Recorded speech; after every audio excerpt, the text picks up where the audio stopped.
Bismillahirrahmanirrahim. Assalamualaikum warahmatullahi wabarakatuh. Waalaikumsalam warahmatullahi wabarakatuh. Selamat siang Bapak dan Ibu.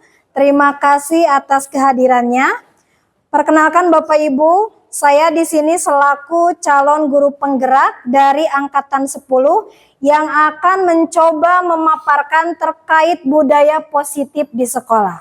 Jadi Bapak Ibu, tujuan saya melakukan diseminasi ini yaitu untuk mencoba mewujudkan, mengembangkan tentang budaya positif agar peserta didik kita, baik itu siswa ataupun kita sebagai gurunya, dapat lebih mengembangkan dan meningkatkan tentang budaya positif ini.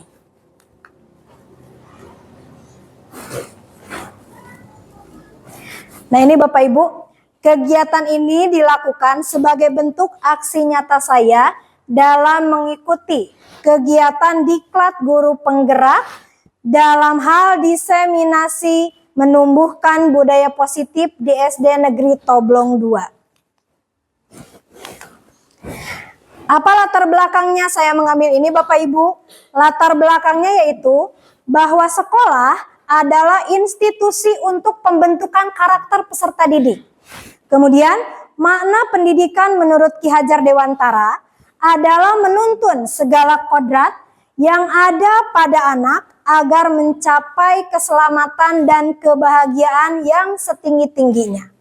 Kemudian untuk mewujudkan hal tersebut, penting untuk diterapkan budaya positif di sekolah.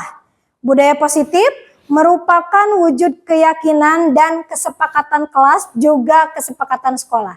Jadi Bapak Ibu, budaya positif di sini bukan hanya kesepakatan antara siswa saja, tetapi juga kesepakatan antara pimpinan dan juga guru dalam melaksanakan budaya positif di sekolah. Ini yang melatar belakangi Bapak Ibu. Kemudian, sebelum saya melaksanakan diseminasi ini, saya akan bertanya dulu kepada Bapak Ibu. Kesepakatan apa yang akan kita laksanakan pada acara diseminasi kali ini? Misalnya Bapak Ibu, kesepakatan pada acara sekarang, kita harus menghargai siapapun. Misalnya, ketika ada Bapak Ibu yang ingin bertanya, kita harus menghargai mereka dulu yang bertanya. Jadi ketika ada yang bertanya, yang lain mendengarkan terlebih dahulu. Nah, coba Bapak Ibu, kesepakatan apa yang akan kita laksanakan pada diseminasi ini?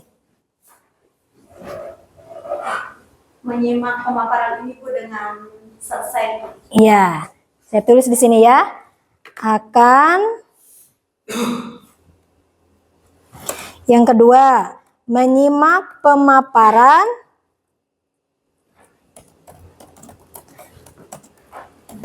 materi sampai selesai.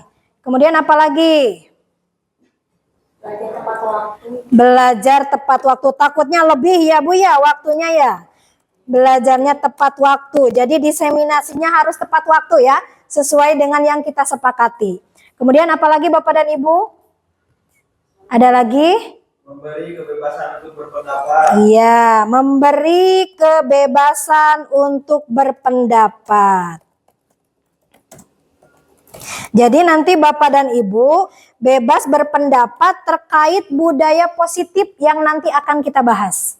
Ada lagi Bapak dan Ibu? Materi seragam yang sopan. Oh iya, ketika kita melaksanakan diseminasi ini kita harus disiplin. Ada lagi? Sudah. Ya, baik Bapak Ibu.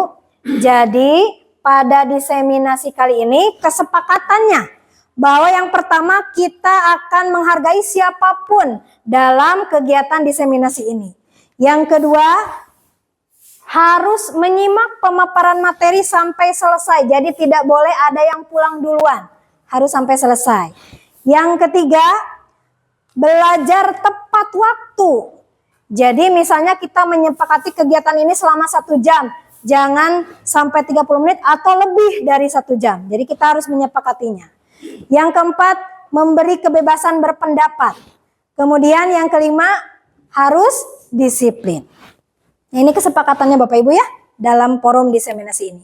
Kemudian Bapak Ibu, sebelum kita mulai, Coba Bapak Ibu saling berhadapan dengan rekan satu mejanya.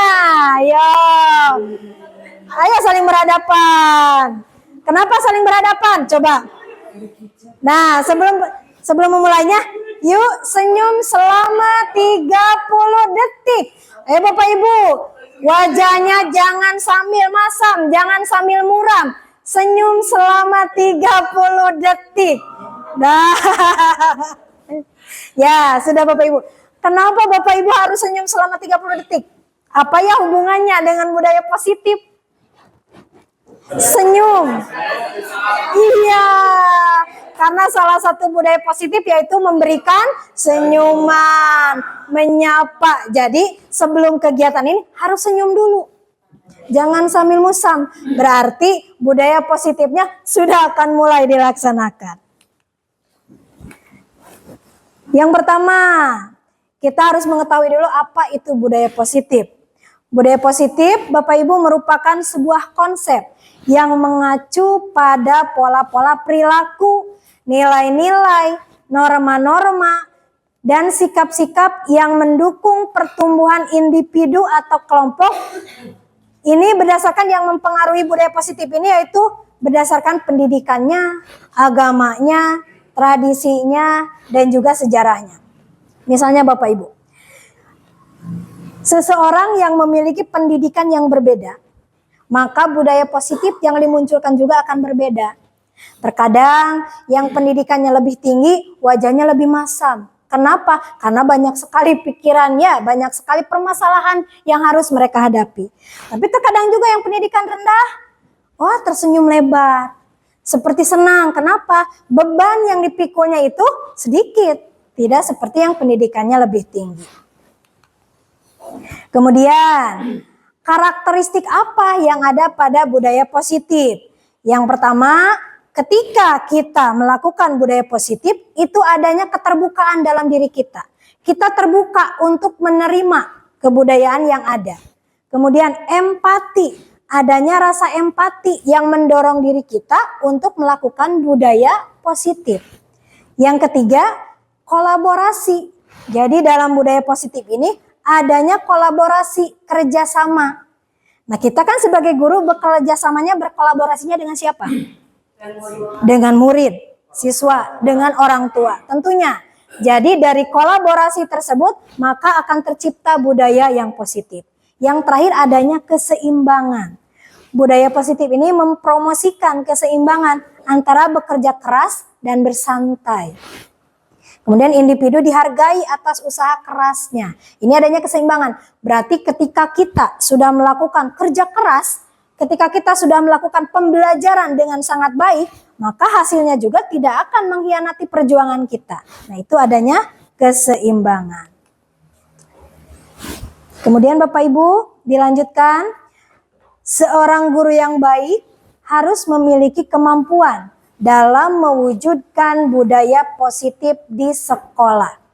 Budaya positif tersebut dapat dijalankan dengan menerapkan konsep-konsep sebagai berikut. Nah, Bapak Ibu, di dalam budaya positif itu ada 6 jenisnya, 6 konsep yang akan kita pelajari hari ini. Yang pertama, adanya disiplin positif. Yang kedua, motivasi perilaku manusia. Yang ketiga, keyakinan sekolah atau keyakinan kelas. Yang keempat, kebutuhan dasar manusia. Yang kelima, posisi kontrol restitusi. Dan yang keenam, segitiga restitusi. Ini merupakan bentuk-bentuk dari budaya positif Bapak Ibu yang akan kita pelajari pada hari ini, yang akan saya diseminasikan kepada Bapak Ibu sebagai bentuk aksi nyata. Jadi Bapak Ibu, ketika saya kemarin belajar di program Guru Penggerak, saya mempelajari tentang 6 budaya positif ini. Disiplin positif sampai segitiga restitusi. Dan pada hari ini saya harus memaparkan kepada Bapak dan Ibu sebagai bentuk aksi nyata saya bahwa saya sudah mempelajarinya dan sudah menyebarkan kepada Bapak dan Ibu. Yang pertama, disiplin positif. Bapak Ibu tentunya sudah mendengar, bahkan sering mendengar kata disiplin. Menurut Bapak Ibu, disiplin itu apa Bapak Ibu? Sesuatu yang ditetapkan pada tempatnya. Iya, sesuatu yang memang ditempatkan pada tempatnya. Contohnya Pak, misalnya di kelas disiplin dalam bentuk apa? Cara berpakaian. Jadi siswa ke sekolah harus memakai seragam, itu bentuk disiplin. Kemudian kehadiran, datang ke sekolah tepat waktu. Nah, itu salah satu bentuk disiplin positif Bapak Ibu ya. Disiplin positif di sini merupakan suatu cara penerapan disiplin yang mengajarkan anak bertanggung jawab dan menumbuhkan kesadaran diri. Nah, tadi contoh yang dikemukakan Bapak Ibu bahwa anak itu bertanggung jawab dalam hal memakai seragam, juga dalam hal datang ke sekolah tepat waktu. Yang kedua, disiplin positif lebih ke arah disiplin diri yang dapat mengontrol diri dalam melakukan segala tindakan. Peserta didik mengontrol dirinya untuk apa? Untuk melakukan disiplin ini. Berseragam. Dia mengontrol dirinya bahwa ke sekolah itu harus memakai seragam.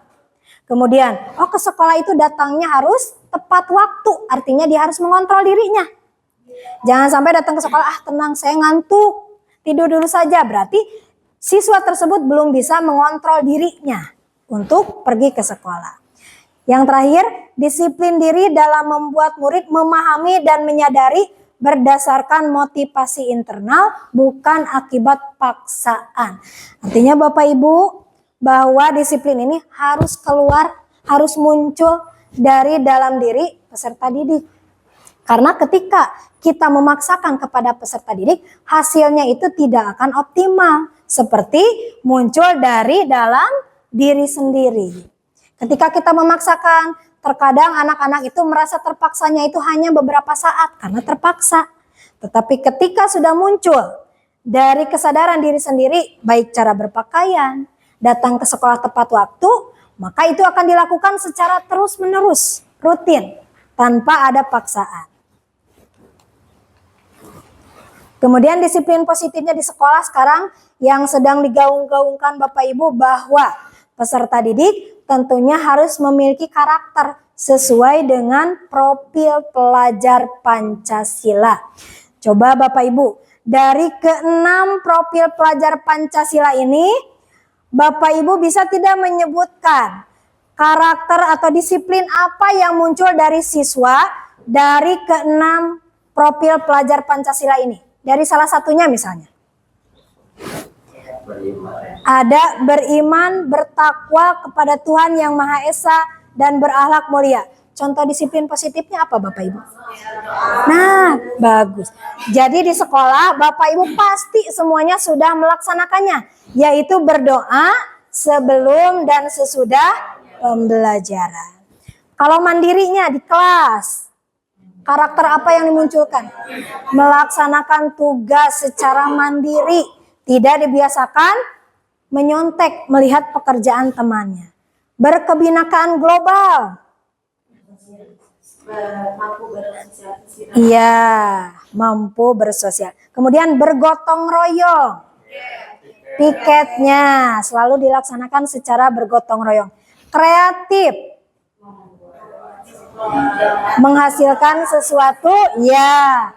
Ya, menghasilkan karya-karya yang memang orang lain itu belum melakukannya ya.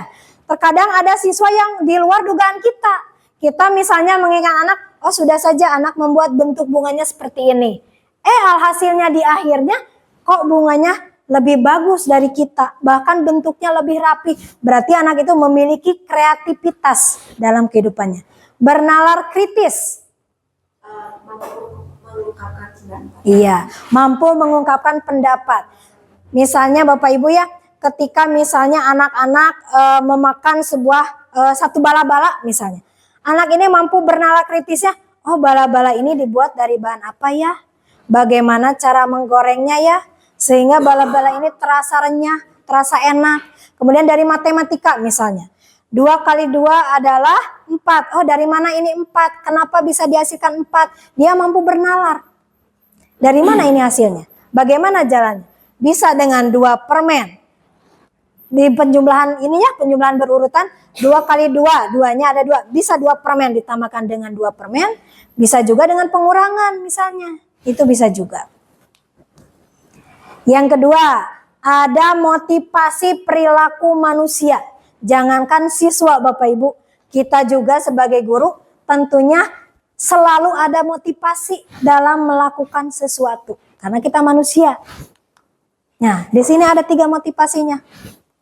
Yang pertama, kita dan juga siswa melakukan sesuatu itu tentu ada motivasinya. Yang pertama, menghindari ketidaknyamanan atau hukuman. Contohnya bagaimana Bapak Ibu? Siswa misalnya dikasih PR di rumah dikerjakan, itu takutnya kalau nggak dikerjakan kan takut kena hukuman. Nah, jadi siswa itu bagus Ibu. Jadi siswa itu mengerjakan PR kalau motivasinya karena hukuman, ngerjakan we, sieun dihukum. Takut misalnya tidak dimasukkan ke kelas. Takut diejek oleh temannya. Jadi karena takut ada hukuman dan tidak nyaman dengan teman-temannya. Itu motivasi yang pertama. Yang kedua, untuk mendapatkan imbalan atau penghargaan dari orang lain. Apa? Iya, mendapat nilai yang besar. Misal, oh ini PR-nya harus dikerjakan dengan sangat baik. Kenapa? Karena ingin nilai yang sempurna, yang besar. Dan motivasi yang terakhir, untuk menjadi orang yang mereka inginkan dan menghargai diri sendiri. Ini bagaimana Bapak Ibu contohnya? Jadi yang pertama tadi kan untuk menghindari hukuman. Wah, saya akan mengerjakan PR karena saya takut dihukum nih oleh Bapak dan Ibu guru. Yang kedua, iya. Yang kedua dulu, tadi mengerjakan PR itu karena ingin mendapatkan nilai. Yang ketiga tadi apa? Percaya diri dan karena memang dia itu bertanggung jawab atas tugas dia sebagai siswa, kewajibannya. Jadi ketika mengerjakan PR, tidak takut karena hukuman, tidak juga mengharapkan nilai yang besar atau imbalan, tetapi memang itu tugas dia yang harus dia lakukan. Pekerjaan rumah itu harus dia lakukan sebagai bentuk tanggung jawab terhadap pekerjaannya sebagai peserta didik. Nah, ini dulu Bapak Ibu. Ada pertanyaan Bapak Ibu terkait motivasi, disiplin positif. Nanti sebelum kita lanjutkan. Cukup? Ya, sekarang kita lanjutkan. Yang selanjutnya, budaya positif yang selanjutnya yaitu keyakinan sekolah atau kelas. Tentunya Bapak Ibu, sebelum kita melaksanakan pembelajaran, diawali dengan membuat keyakinan sekolah atau kelas. Awalnya kan belum berbentuk keyakinan kelas, tetapi peraturan sekolah. Coba Bapak Ibu, apa yang membedakan antara peraturan sekolah? Oh, di kelas 1 peraturan sekolah namanya. Tapi di kelas 2 namanya keyakinan kelas. Apa bedanya Bapak Ibu? Kalau peraturan sudah kita yang buat, guru yang buat, misalnya sudah jadi, tinggal siswa yang melaksanakan. Tapi kalau keyakinan kelas, kita menyepakati dulu kesepakatan bersama antara guru dan siswa. Nanti kita laksanakan berdasarkan kesepakatan bersama. Iya, bagus Bapak Ibu. Terima kasih Ibu. Betul sekali Ibu. Jadi ketika kita membuat peraturan kelas atau peraturan sekolah, berarti itu satu arah ya. Kita sebagai guru yang membuat peraturannya. Siswa mau tidak mau harus mengikuti. Itu juga namanya, karena itu namanya peraturan. Misalnya, kita membuat peraturan. Dilarang membawa handphone ke sekolah. Siswa kan tidak tahu. Itu kan kita yang membuat. Karena itu peraturan kita yang harus dilaksanakan oleh siswa. Tetapi ketika kita sudah membuat keyakinan kelas, langkah yang pertama yang kita lakukan adalah berkolaborasi, bekerja sama dengan siswa. Seperti tadi di awal, kita kan di awal membuat keyakinan, kesepakatan terhadap diseminasi ini. Mau seperti apa diseminasi ini? Salah satunya misalnya, kita harus saling menghargai. Kemudian harus disiplin tadi dalam hal diseminasi ini. Kemudian harus tepat waktu. Itu juga sama Bapak Ibu. Jadi ketika kita membuat keyakinan kelas, keyakinan sekolah, itu tidak bisa dilakukan oleh satu pihak. Misalnya ketika membuat keyakinan sekolah, hanya kepala sekolah saja yang membuat itu tidak bisa. Tapi kepala sekolah harus berkolaborasi dengan semua guru untuk membuat keyakinan sekolah. Agar ketika keyakinan sekolah ini misalnya dilanggar, ada yang melanggar, dia kan tahu keyakinan apa yang harus dilaksanakan. Karena itu merupakan keyakinan dari semua, bukan kepala sekolah saja. Begitupun di kelas. Jadi ketika di kelas, bukan hanya siswa saja, bukan hanya guru saja yang memberikan peraturan. Tetapi juga adanya kolaborasi antara guru dan peserta didik.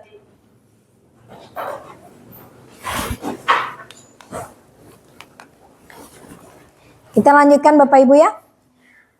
Keyakinan masih tetap keyakinan sekolah. Guru berperan dalam mewujudkan terbentuknya keyakinan sekolah atau kelas dengan adanya kesepakatan antara guru dan murid. Tadi betul apa yang dikatakan Bu Teti, sangat tepat. Bahwa dalam mewujudkan keyakinan sekolah ini, guru itu berperan mewujudkan kemauan mereka. Mewujudkan kemauan semua peserta didik. Keyakinan mereka. Jadi mereka betul-betul sepakat dengan keyakinan kelas yang sudah dibuatnya. Bukan kata guru itu tidak boleh membawa handphone ke kelas, ke sekolah. Tetapi ketika mereka sudah membuat keyakinan bersama, mereka akan melaksanakan keyakinan itu. Keyakinan sekolah atau kelas berupa pernyataan-pernyataan yang universal, yang mudah diingat dan dipahami, dan harus diterapkan di lingkungan sekolah. Jadi dalam keyakinan kelas ini Bapak Ibu, kata-katanya itu tidak panjang, tetapi keseluruhan, universal. Misalnya, dilarang membuang sampah di solokan, itu kan terlalu panjang. Jadi ketika sudah berbentuk keyakinan, misalnya menjaga kebersihan, cukup. Jadi dengan kata seperti itu, siswa itu paham bahwa keyakinan yang harus dia laksanakan itu apa? Menjaga kebersihan. Nilai kebajikan. Kebajikan dapat didefinisikan sebagai kualitas moral atau karakter yang baik.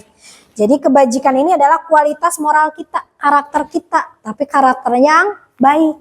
Salah satunya seperti tadi, disiplin. Nilai kebajikannya disiplin. Berarti kita memiliki karakter yang baik, yaitu karakter berdisiplin. Ini merupakan Bapak Ibu dalam keyakinan kelas, ini merupakan nilai kebajikan yang bisa kita terapkan dalam membuat keyakinan dalam kelas atau sekolah. Misalnya nilai kebajikannya mempunyai integritas, toleransi, berarti anak harus saling menghormati. Kalau dalam keyakinan kelas nilai kebajikan tuh, jadi salah Bapak Ibu. Nilai kebajikannya, wah balelol abdina Bapak Ibu. Nilai kebajikannya yaitu toleransi. Berarti kita harus saling menghargai, menghormati. Kemudian ada mandiri, antusias, keingintahuan, kerjasama. Ada nilai kebajikan komitmen, jujur, rasa hormat, menghargai, empati, kreativitas, dan juga percaya diri.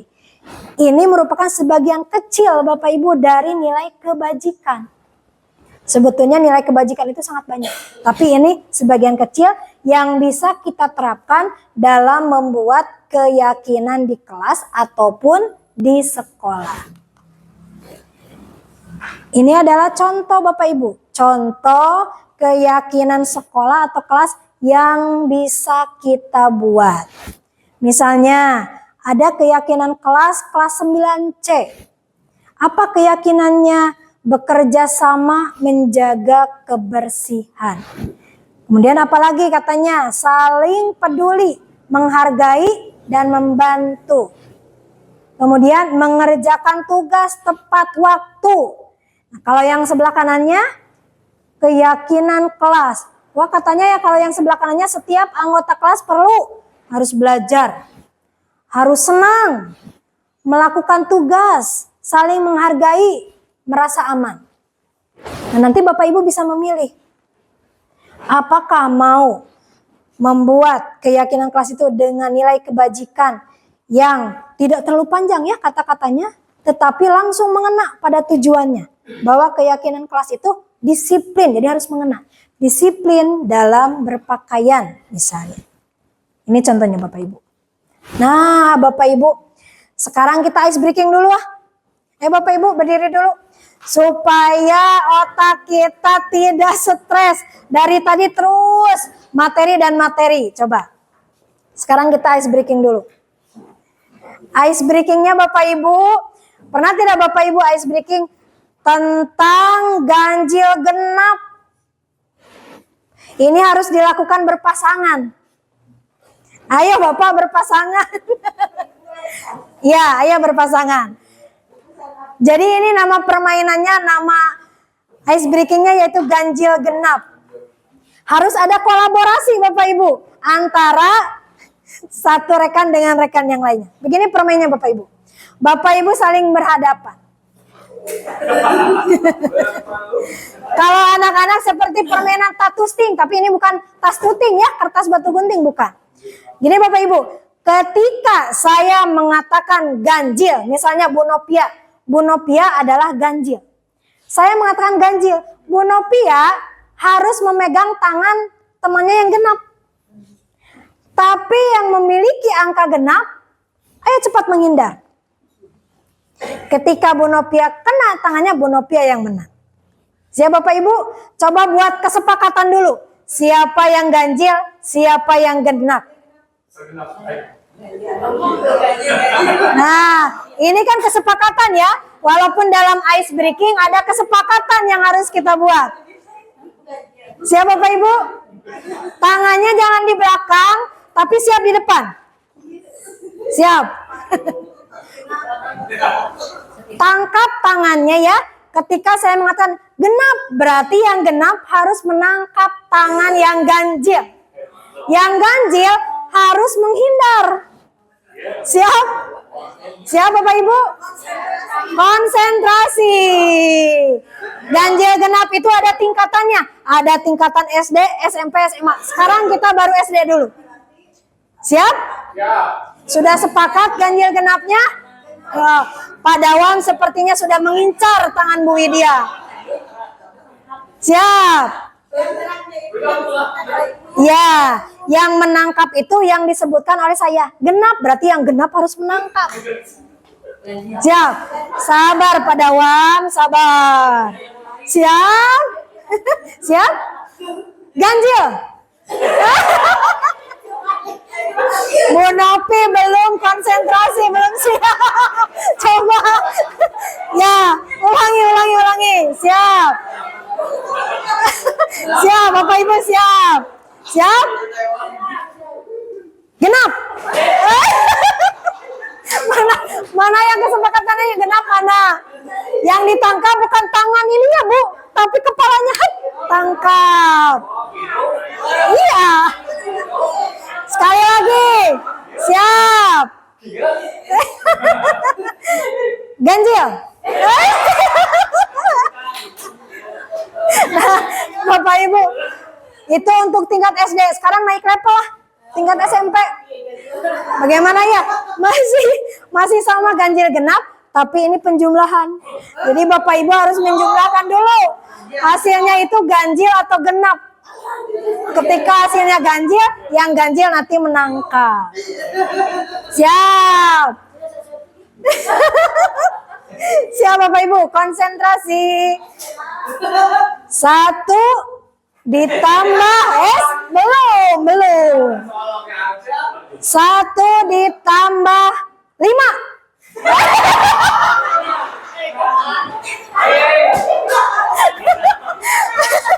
Dua-duanya ada yang menghindar, 1 tambah 5 berapa Bapak Ibu? Genap. Siap lagi. Siap, sekali lagi. 2 tambah 5. 7.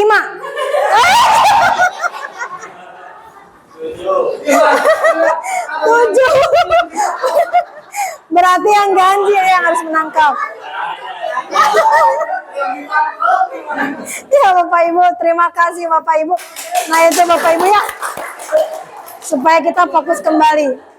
Jadi nanti ketika kita mengajarkan kepada anak-anak melakukan pembelajaran, kita juga supaya tidak ngantuk, supaya tidak stres anak-anaknya terus dijejali materi. Nah kita harus melaksanakan ice breaking, tidak apa-apa Bapak Ibu. Tapi jangan dari pagi sampai sore terus ice breaking ya. Itu baru tingkat SMP Bapak Ibu. Kalau tingkat SMA-nya perkalian. 10 kali 11. Lihat aja ujungnya. Oh kalau ada 1 berarti ganjil nanti hasilnya. Oh nu ganjil, siap-siap tangkap tangannya. Tadi mah 1 tambah 5 2 nana anu kieu. 2 nana anu kieu. Padahal sudah sepakat. Yang ini ganjil, yang ini genap. Dua-duanya anu kieu. Anu kieu. Nah itu Bapak Ibu. Ya. Kesepakatan dalam permainan ya.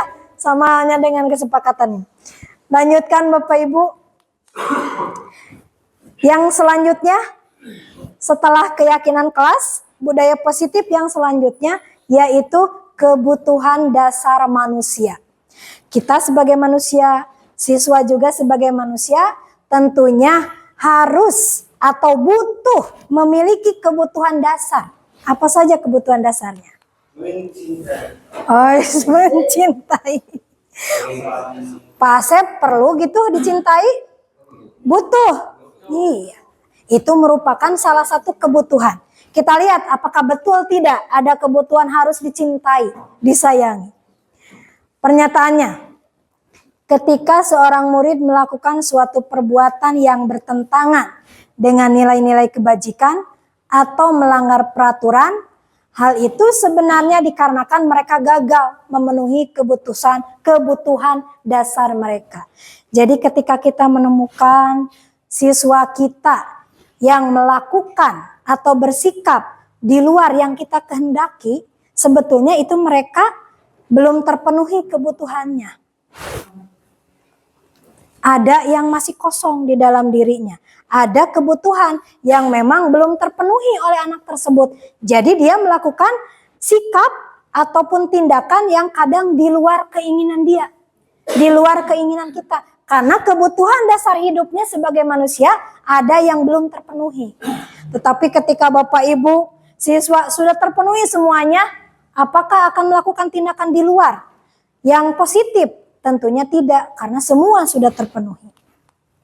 Nah, ini kebutuhan dasar manusia ada 5. Yang pertama, kita butuh bertahan hidup. Tentu saja, kita sebagai manusia bukan benda mati, makhluk hidup. Makhluk hidup itu butuh sesuatu untuk bertahan hidup. Butuh apa? Makan misalnya. Bayangkan ketika kita tidak memenuhi kebutuhan ini, kita tidak makan, akan bertahan tidak? Kita akan melakukan hal-hal yang di luar budaya positif yang tadi sudah diajarkan. Misalnya ada yang mencuri, ada yang mengambil barang orang. Itu kenapa? Karena salah satu kebutuhannya tidak terpenuhi. Yang kedua, wah betul tadi kata Pak Asep, adanya ini butuh kasih sayang dan rasa diterima. Peserta didik kita juga itu membutuhkan kasih sayang. Baik dari kita sebagai guru di sekolah, baik dari orang tua tentunya yang di rumah, baik dari teman-teman. Ketika peserta didik kita tidak memperoleh kasih sayang dari salah satunya, misalnya, wah gurunya ini nih selalu membedakan misalnya, ke anak yang pintar dia bersikap baik. Tapi ke anak yang kurang misalnya, dia bersikap cuek, acuh. Nah ini dia rasa kasih sayangnya itu tidak terpenuhi. Maka akan muncul tindakan-tindakan yang tidak kita kendaki. Misalnya nakal. Kemudian anak tersebut tidak belajar di kelas, biarkan saja cuek. Karena dari gurunya tidak ada rasa kasih sayang. Terus juga dari temannya misalnya. dia tidak diterima oleh temannya. Misalnya, temannya itu membiarkan dia sendiri. Jangan ditemenin, pami urang teh mah, tong dibaturan. Itu akan memunculkan tindakan di luar tindakan budaya positif tadi. Karena rasa kasih sayang dan rasa diterima oleh teman tidak dia dapatkan.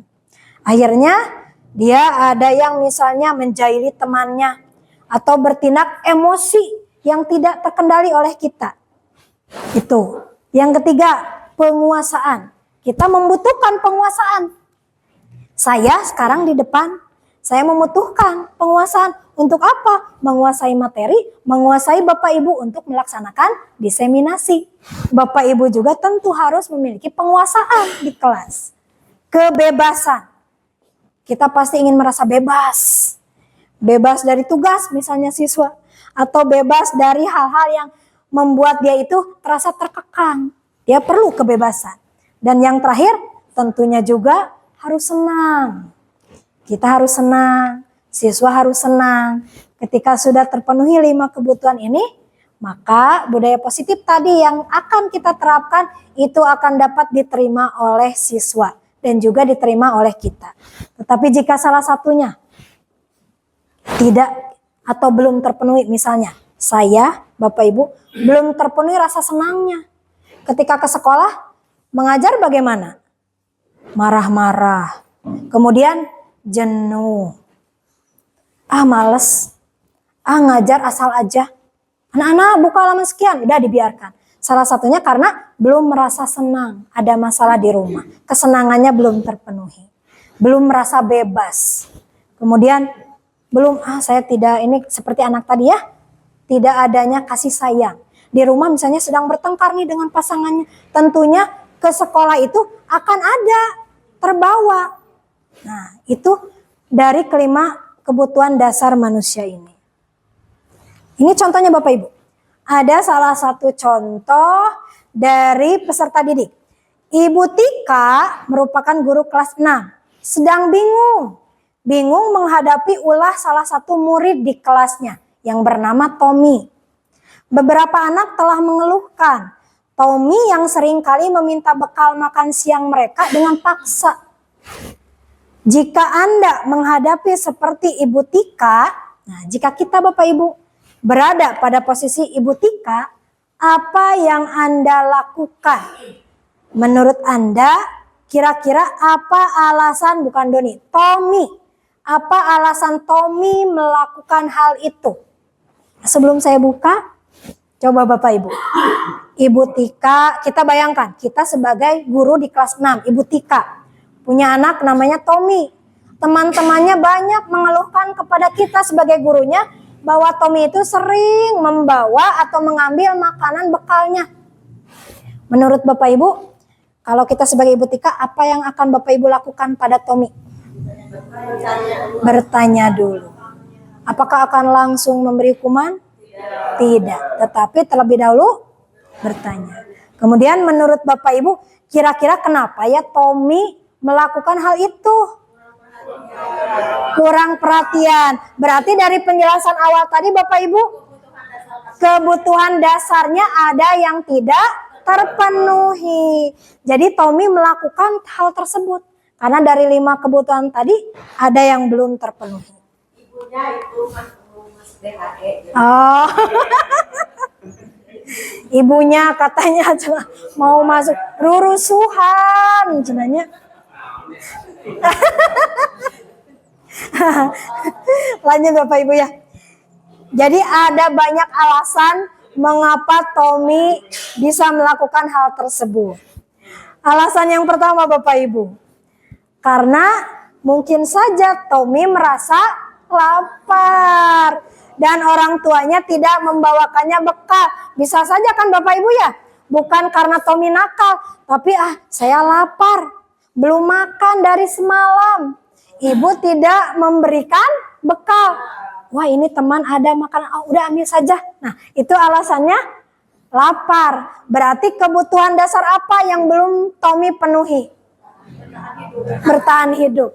Karena dia membutuhkan makan untuk bertahan hidup. Memenuhi kebutuhan perutnya ya, bertahan hidup. Ini alasan yang pertama. Jadi banyak alasannya. Alasan yang kedua, karena dia merasa senang temannya jadi memperhatikan dia. Nah, kira-kira Bapak Ibu, rasa kasih sayang. Jadi ketika temannya melaporkan tindakan Tommy kepada gurunya dan gurunya memberitahu orang tuanya, sehingga orang tuanya jadi memperhatikannya. Berarti kebutuhan yang belum dipenuhinya apa? Kasih sayang. Kasih sayang dari orang tua dan juga dari teman. Tommy merasa senang. Ada tidak di kelas Bapak Ibu yang anaknya demikian, peserta didiknya? Ada. Jadi ada yang suka memukul, ada yang suka menjahili, atau ada saya juga di kelas, kadang-kadang ada yang suka duduk di bangku saya. Itu cari perhatian. Awalnya ini kenapa anak maju terus ke depan? Kenapa ini anak mau berkelahi terus? Ternyata setelah kita perhatikan, setelah kita tanya, oh kebutuhan hidupnya, kebutuhan dasarnya yang belum terpenuhinya rasa kasih sayang. Selalu dicuekan oleh guru misalnya. Atau gurunya baik tetapi dicuekan oleh teman-teman. Sehingga supaya temannya, walaupun temannya misalnya membalas dengan pukulan. Asal ada interaksi. Jadi di kelas dia dibiarkan. Ketika dia memukul temannya, wah temannya bereaksi. Dipukul balik. Atau dilaporkan ke guru. Dia senang, malah senang. Nah itu juga senang. Kan dilaporkan. Senang karena ada seolah-olah ada yang memperhatikan. Itu kebutuhan dasarnya perlu kasih sayang dan rasa diterima. Alasan yang ketiga. Karena temannya jadi takut dengan dia dan menuruti keinginannya. Kebutuhan dasar apa ini Bapak Ibu? Kekuasaan. Dia ingin menguasai seluruh teman-temannya. Supaya teman-temannya takut. Itu alasannya. Kebutuhan dasarnya apa? Terkait kekuasaan. Wah saya ingin bahwa di kelas 2, di kelas 6 ini saya kuasai. Teman-teman nurut apa kata saya. Nah itu kebutuhan dasar kekuasaan. Tadi Tommy mengambil makanan. Dia ingin membuktikan pada temannya bahwa dia ditakuti oleh teman-temannya. Alasan keempat, dia merasa bosan. Karena dia merasa bosan dengan bekal makanan yang dibawakan ibunya dari rumah. Ibunya selalu membawakan bekal yang sama. Oleh karena itu dia mencoba makanan temannya. Jadi dari cerita Tommy ini ya, dia merasa bosan dengan telur terus, dengan mie goreng terus. Coba sekali-kali saya ingin bebas. Nah, bebas apa? Merasakan makanan. Nah, kebetulan dari kasus ini, Tommy ini, dia bekalnya, contohnya bekalnya dengan mie goreng terus. Oh ada teman yang dengan daging. Oh ada teman yang bawa roti lapis. Oh ada teman yang bawa misalnya sosis. Dia ingin bebas merasakan bagaimana ya rasa sosis. Bagaimana ya rasa roti lapis. Oh yang bebas makan. Akhirnya Tommy mengambil makanan itu dari teman. Karena dia ingin bebas makan. Yang kelima. Karena ia melakukan iseng. Oh iseng aja diambil. Tapi tidak dimakan sebetulnya. Iseng. Karena ia melakukannya karena iseng saja. Dan ia ingin menikmati ekspresi wajah teman-temannya yang kesal. Jadi diambil. Jaya. Padahal tidak dimakan, simpan. Ingin melihat temannya nangis misalnya. Ingin melihat temannya ekspresinya marah, melaporkan dia kepada guru. Wah dia merasa senang, artinya kebutuhan dasarnya apa? Kesenangan. Ingin bersenang-senang. Tapi bersenang-senangnya bukan pada hal yang positif, yang baik. Budaya positif selanjutnya Bapak Ibu. Posisi kontrol restitusi. Bapak Ibu pernah mendengar kata restitusi? Belum? Nah, belum? Ibu sudah pernah? Restitusi. Ya, kita bahas ya Bapak Ibu ya. Sebagai seorang guru, tidak apa-apa Bapak Ibu. Tidak apa-apa. Ingatnya pada DHE terus ya Bapak Ibu ya. Rest area. Ini bukan rest area di jalan tol atau Bapak Ibu. Restitusi ya. di dalam posisi kontrol restitusi itu merupakan posisi kontrol untuk kita guru. Posisinya ada 5. Di mana kita menempatkan yang pertama, kita menempatkan diri sebagai guru penghukum yang memberikan hukuman. Yang kedua, kita menempatkan sebagai guru sebagai pembuat merasa bersalah.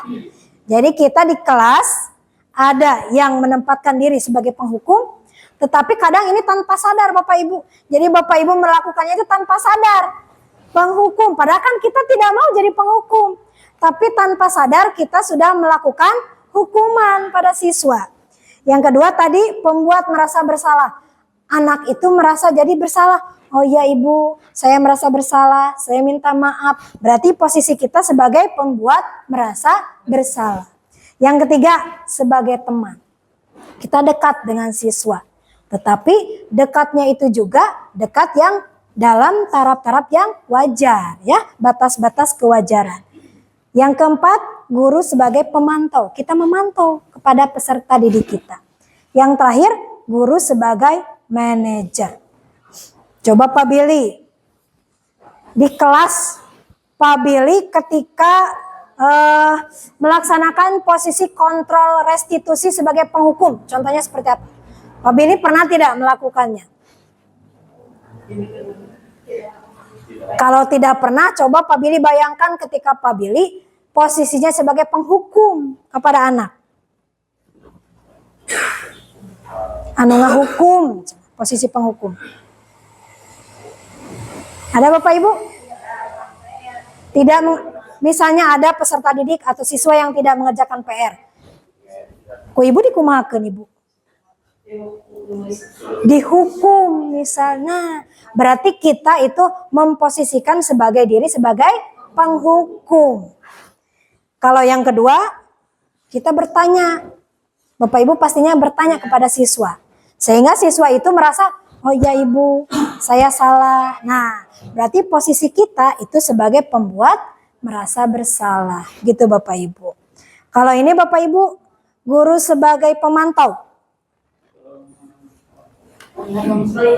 Melihat, memperhatikan. Nah, ya, itu bahwa kita sebagai memantau peserta didik kita. Misalnya, saya memantau peserta didik. Wah, hari ini ada siswa yang tidak menggunakan sepatu, berarti saya memantau. Ketika saya memposisikan sebagai penghukum, saya menghukumnya. Tidak boleh masuk ke kelas, kata saya. Bedakan nadanya antara penghukum dengan sebagai teman.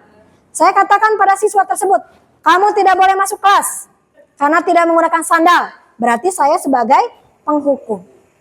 Saya melihat kenapa saya menghukum. Karena dia tidak memakai sepatu. Artinya saya sebagai pemantau. Kalau sebagai pembuat rasa bersalah, saya akan bertanya kenapa melakukan hal tersebut sampai dia merasa bersalah.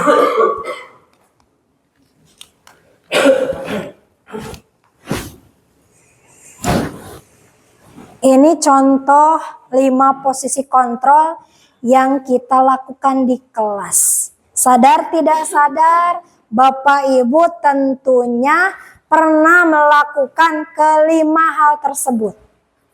Saya tidak pernah menghukum, tapi secara tidak sadar pasti pernah. Walaupun misalnya itu dilakukan tidak sering Bapak Ibu. Nah ini Bapak Ibu. Ini misalnya kata-katanya ketika kita sebagai penghukum. Nah ini, guru berkata, kalau kamu tidak melakukannya, awas ya, rasakan. Nah, itu nadanya berarti dia sebagai penghukum. Kemudian, kalau yang sebagai pembuat rasa bersalah, kita bisa mengatakan hal seperti ini. Kamu seharusnya sudah tahu, Ibu lelah sekali. Ibu sering dipanggil oleh kepala sekolah karena kamu sering terlambat ke sekolah.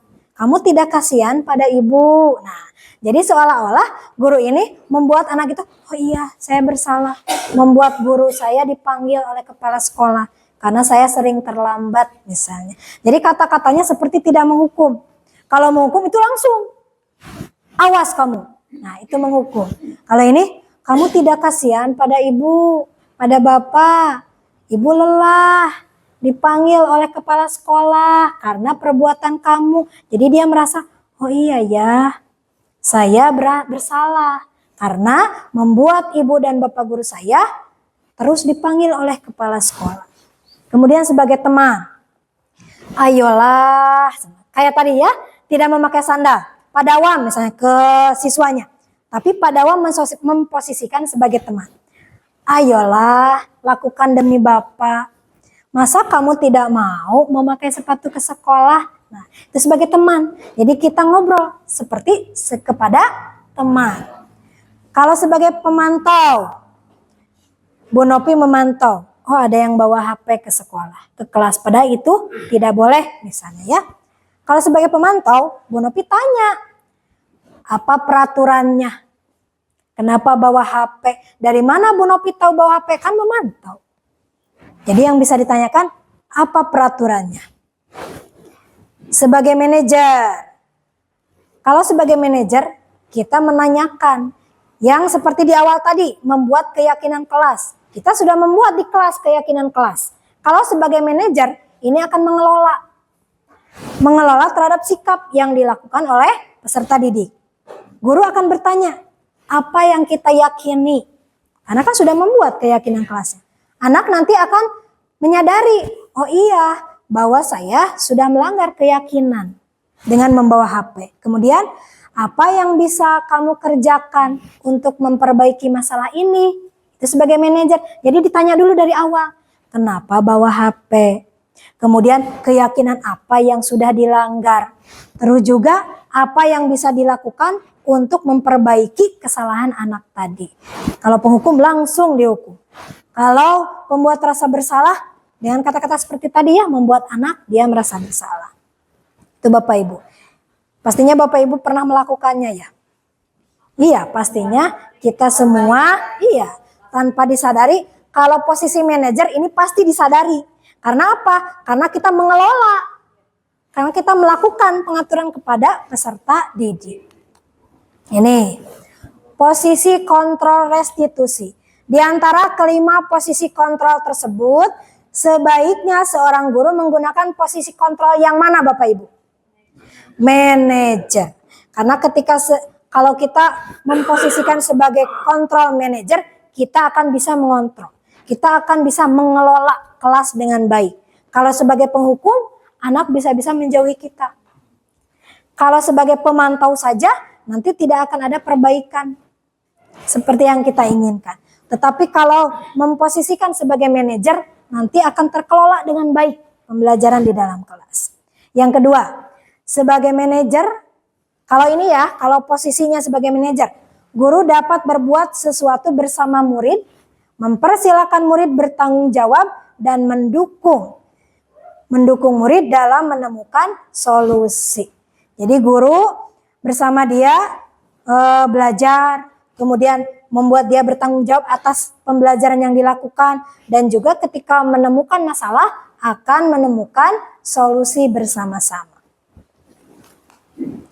Yang terakhir Bapak Ibu dari budaya positif, segitiga restitusi. Kalau tadi posisi kontrolnya, kalau sekarang segitiganya. Yang kita lakukan ketika peserta didik kita, siswa kita mengalami atau melakukan tindakan-tindakan yang di luar budaya positif tadi. Ada 3 tahapan yang bisa kita lakukan dalam melaksanakan tindakan segitiga restitusi ini. Yang pertama, kita menstabilkan identitas dulu. Kemudian setelah menstabilkan identitas, baru memvalidasi tindakan yang salah yang dilakukan oleh siswa. Yang terakhir, menanyakan keyakinan kelas.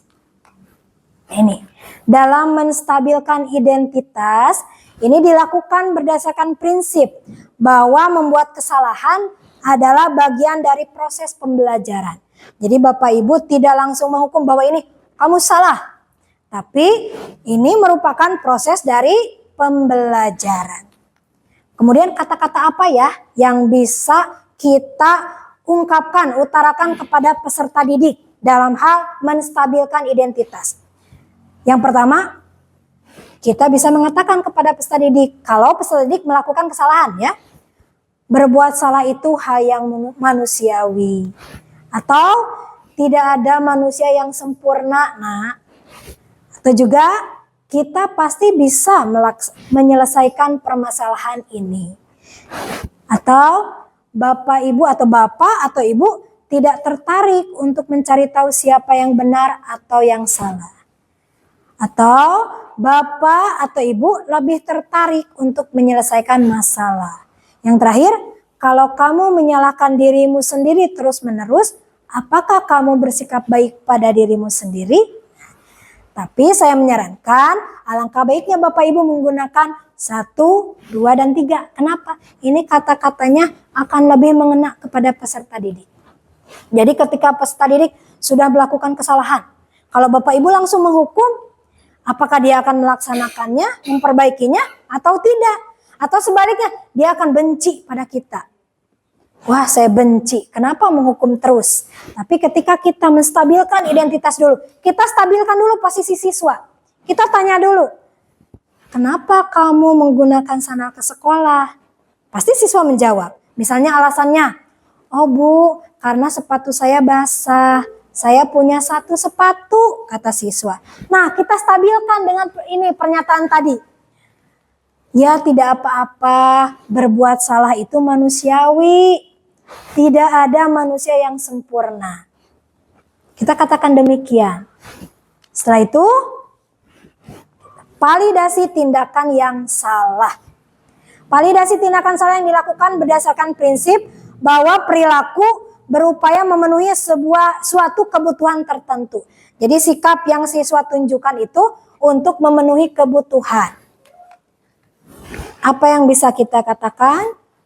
Kamu pasti punya alasan mengapa melakukannya. Atau apa yang penting bagi kamu? Kamu boleh tetap berusaha menjaga sikap itu, tapi tambahkan sikap yang lain yang baru. Atau yang terakhir, maukah kamu belajar cara lain untuk mendapat yang kamu butuhkan tanpa harus memukul? Jadi kita memvalidasi tindakan dia yang salahnya. Kamu pasti punya alasan mengapa tidak pakai sandal. Kamu pasti punya alasan mengapa kamu berkelahi. Kamu pasti punya alasan mengapa datang ke sekolah terlambat. Yang ketiga, yang terakhir, menanyakan keyakinan kelas. Menanyakan keyakinan ini dilakukan untuk memberi pertanyaan-pertanyaan bermakna kepada murid atau anak untuk memunculkan motivasi dalam dirinya. Jadi tidak karena kita berubah itu, tapi karena motivasi dalam dirinya. Ini bisa ditanyakan dengan pertanyaan-pertanyaan berikut. Apa nilai yang kita percaya di sekolah kita? Atau apa keyakinan kelas yang kita percayai? Seperti misalnya anak ke sekolah terlambat. Apa yang kita percayai di sekolah? Apa keyakinan kelas kita? Oh Bu, tidak boleh datang terlambat atau datang ke sekolah tepat waktu. Berarti apakah perbuatan kamu benar atau salah? Atau misalnya, apakah kamu sudah melanggar keyakinan kita, keyakinan kelas kita? Nah, dari sana kita cari solusi bersama peserta didik bersama-sama. Nah, itu sekian Bapak Ibu untuk diseminasi terkait budaya positif. Nah, untuk ini Bapak Ibu, kita akan mencoba mempraktekannya. Jadi dari ke-6 budaya positif ini, kita akan mempraktekkan salah satunya, yaitu membuat keyakinan sekolah. Jadi di sini posisinya Bapak Ibu sebagai guru akan membuat keyakinan sekolah bersama kepala sekolah. Ini dibagi menjadi 2 kelompok Bapak Ibu ya. Langkah pertama Bapak Ibu, nanti saya akan membagikan kartonnya. Bapak Ibu yang pertama langkahnya, coba Bapak Ibu cari atau buat 10 peraturan sekolah. Biasanya kalau peraturan itu ada kata-kata di depannya itu dilarang atau jangan atau tidak boleh. Nah, jadi yang pertama, tahap yang pertama Bapak Ibu lakukan yaitu Bapak Ibu membuat peraturan sekolah. Setelah itu, peraturan sekolah itu kan ada kata-kata yang negatifnya ya kalau tidak. Kita ubah menjadi kata yang lebih positif. Misalnya, tidak boleh datang terlambat menjadi datang ke sekolah tepat waktu. Itu yang kedua, itu merupakan kesepakatan sekolah. Dan yang terakhir, dari ada tadi kata-kata kebajikan tadi Bapak Ibu ya. Bapak Ibu cari kebajikan apa yang ada dalam kesepakatan sekolah yang Bapak Ibu buat tadi. Jadi saya contohkan satu Bapak Ibu. Misalnya peraturan sekolahnya, tidak boleh datang terlambat. Kemudian kita ubah menjadi kesepakatan. Masuk ke sekolah tepat waktu. Kita ubah lagi menjadi keyakinan. Coba, nilai kebajikannya apa? Kalau masuk ke sekolah tepat waktu. Integritas. Atau bisa juga di luar ini. Apa ya? Kalau datang ke sekolahnya tepat waktu. Disiplin. Berarti keyakinannya disiplin. Kita harus disiplin. Sudah paham Bapak Ibu? Nah, dibuat 2 kelompok Bapak Ibu ya. Dibuat 2 kelompok. Nah, nanti kita akan mempresentasikannya ya. Silakan Pak, berkelompok. Keyakinan kelasnya buat atau peraturannya? Dari peraturan dulu, atau 5 dulu aja ya Bapak Ibu. 5 saja dulu. Ya, dari peraturan ke kesepakatan, terakhir menjadi keyakinan sekolah. Silakan Bapak Ibu.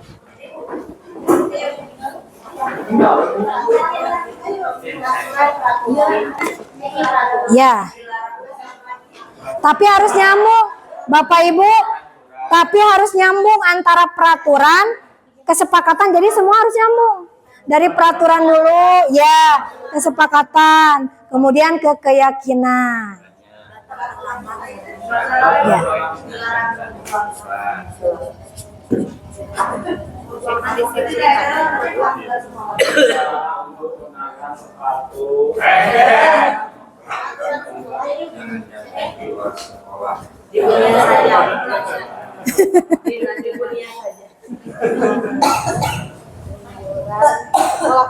Ya.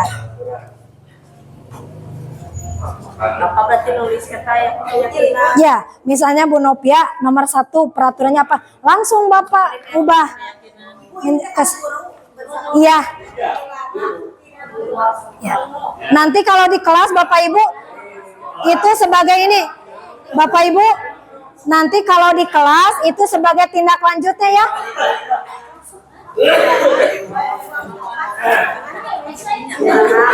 Ini keyakinan. Oh, ini berarti kesepakatan. Dari peraturan ke kesepakatan, terakhir keyakinan. Hadir sekolah Nah, ini untuk keyakinannya. Nilai apa yang diyakini? Iya,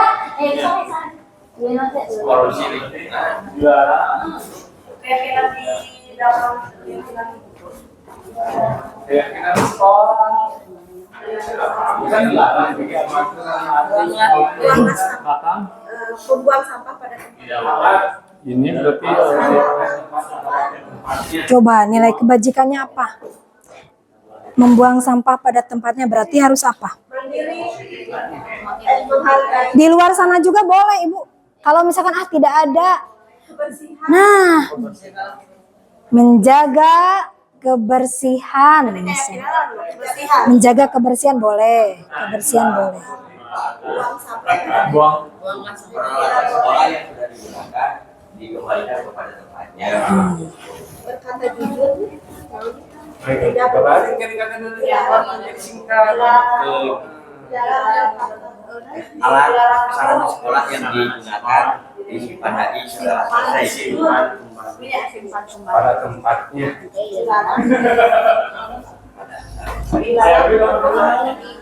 berkata baik, berkata jujur. Iya dilarang berbohong. Berkata jujur. Iya, berkata jujur. Berarti ini kejujuran. Seberiji Bu? 5 aja. 5 aja. Dilarang Bu. Dilarang makan. Oh iya. Dilarang Ya. makan di dalam kelas. Kan ini sekolah, Bu. Kesepakatan sekolah. Oh, sekolah ini bukan kelas ini.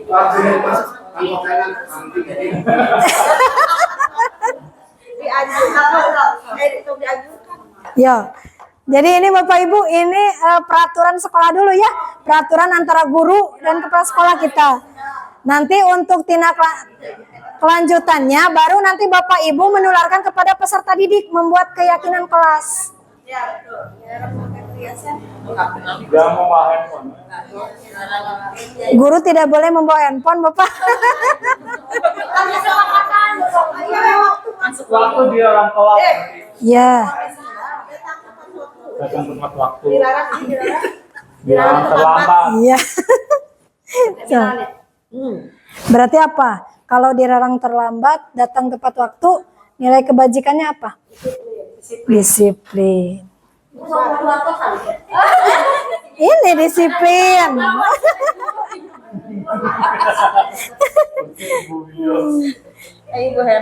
Kurang membawa bekal dari rumah. Berarti tidak boleh jajan nanti itu.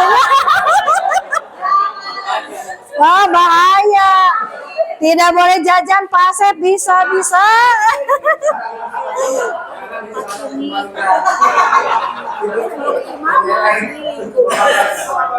Ya, gitu. Iya, itu nanti kesehatan. Dilarang merokoknya, iya dilarang merokok di wilayah sekolah itu. Itu sebenarnya boleh ya. Jangan memakai perhiasan yang mencolok. Yang mencolok.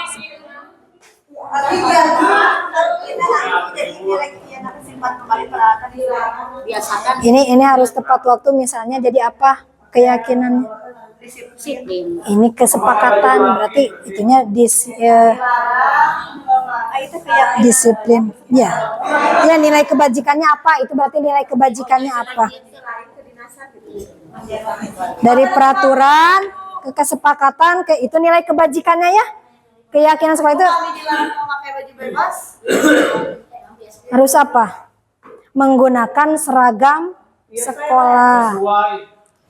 Ya, menggunakan seragam sesuai peraturan. Dilarang menggunakan baju bebas. Ideana. Ini di sininya nilai kebajikannya. Garis miring aja ya. Nilai kebajikannya apa? Dilarang berpakaian bebas. Ya. Berarti dia Padahal apa kalau dilarang menggunakan pakaian bebas? memakai berpakaian Memakai seragam sesuai. Ya. Berarti kalau memakai seragam, iya sama. Berarti nilai kebajikannya apa?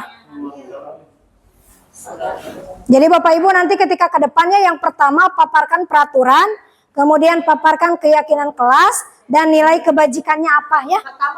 Jadi ini bilangnya keyakinan kelas ya Pak ya. Ini nilai kebajikannya. Sama juga tidak apa-apa misalnya, oh ini 1, 2, 3 itu disiplin, tidak apa-apa tulis disiplin 3-3-nya. Kemudian ya jadi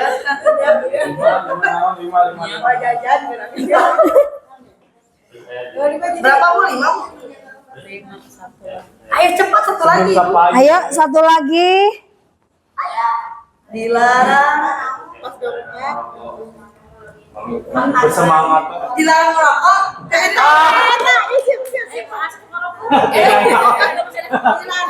Di lingkungan kantor tuh. Di dalam kelas Ya, bener lah di dalam merokok abinya. Ayo ambil harusnya. berarti harus menjaga apa? Jauhi larangannya. Menjauhi asap rokok. Menjaga kesehatan bisa. Pokoknya menjaga kesehatan. Berarti itu kesehatan. Ya. Berarti nilai ya siap. Kalau sudah ke depan, presentasikan ke depan. Ayo, mau berapa orang? Mau sendiri, mau bertiga? Ada yang peraturannya membacakan, kemudian keyakinannya dan nilai kebajikannya apa? Yang sudah boleh pulang.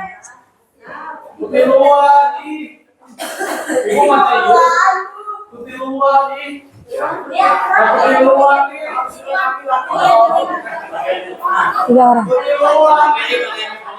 Peraturannya satu. Ya. Yes. Kami berdiskusi dengan kelompok. Peraturan kelas yang pertama di sini ada dilarang datang terlambat. Keyakinannya itu hadir tepat waktu. Kemudian nilai kebajikannya disiplin. Yang kedua, peraturannya tidak boleh membuang sampah sembarangan. Keyakinannya menjaga kebersihan. Kebajikannya percaya diri. Yang ketiga, peraturannya dilarang merokok di lingkungan sekolah. Untuk semua. Keyakinannya menjaga kesehatan, kejagaan kesehatan. Kebajikannya menghargai. Saling menghargai sesama guru. Peraturan yang keempat, simpan kembali peralatan yang sudah digunakan. Simpan peralatan pada Kebajikannya yaitu mandiri. Yang terakhir, peraturan yang dibuat harus memakai pakaian yang rapi dan sopan. Di sini ada kata harus. keyakinannya memakai pakaian rapi dan sopan. Kemudian kebajikannya integritas dan disiplin. Yaitu Dapat diterima Bapak Ibu? diterima. Iya. Terima kasih kelompok 1. Ya, selanjutnya. 1 kelompok lagi. Ayo, Pak Dawam, Bu Novia, Bu Widya. Silakan.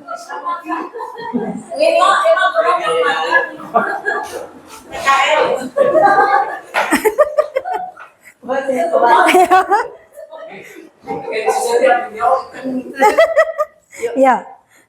Setelah melakukan diskusi dengan kelompok kami ya, dibuat sebuah peraturan sekolah, yaitu yang pertama dilarang membuang sampah sembarangan. Sekolahnya membuang sampah pada tempatnya. Nilai kebajikannya yaitu menjaga kebersihan.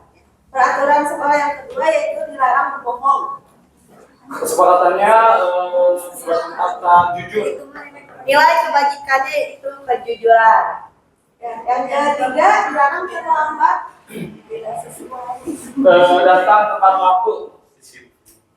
Nilai kebajikannya yaitu disiplin. Ya. Yang keempat dilarang berpakaian bebas. Untuk keempat, memakai pakaian atau seragam yang sudah disesuaikan. Ya. Nilai kebajikannya itu disiplin. Ya, yang terakhir yaitu dilarang merokok di lingkungan sekolah. Menjaga kesehatan atau lingkungan sekolah. Nilai kebajikannya itu kesehatan. Terima kasih. Ini hasil diskusi kelompok ini. Semoga Ya.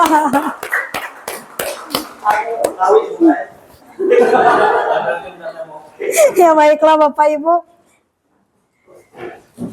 Nah itu dia Bapak Ibu salah satu contoh keyakinan sekolah yang merupakan kesepakatan bersama antara guru dan juga kepala sekolah. Nanti Bapak Ibu untuk tindak lanjutnya Bapak Ibu harus membuat keyakinan kelas kepada peserta didik, di mana itu merupakan kesepakatan yang akan dilaksanakan di kelas. Terakhir Bapak Ibu, terima kasih atas perhatian Bapak Ibu semuanya. Terima kasih atas atensinya yang sangat luar biasa. Sekian diseminasi dari saya tentang budaya positif ini. Mudah-mudahan kita semua dapat melaksanakan budaya positif di sekolah dengan lancar, aman, tertib, dan nyaman. Terima kasih. Saya tutup. Wassalamualaikum warahmatullahi wabarakatuh. Waalaikumsalam warahmatullahi wabarakatuh. Udah Pak Rip?